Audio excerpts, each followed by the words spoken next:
In this video, I'm going to show you how to change the batteries in your interior garage door opener.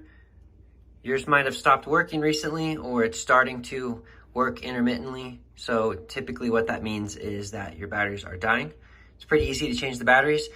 Not all models are the same, but they are pretty similar. This model specifically is for Wayne Dalton, and the battery panel is on the right side. You'll notice that there's a tab right here on the bottom. You just have to go ahead and suppress it, push up, and then pull out, and the side panel opens up. You now have access to your batteries. So I'm just going to remove those. And then reposition my new batteries in there. I'm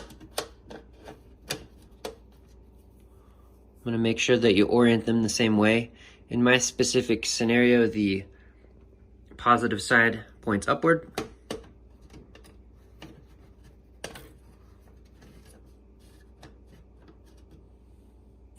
I now got them repositioned back in, and I see that my blinking light is coming back.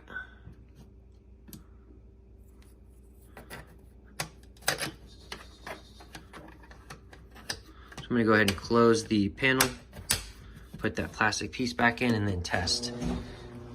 And that garage door opener is working. And I hope that video was helpful for you. Thank you for watching.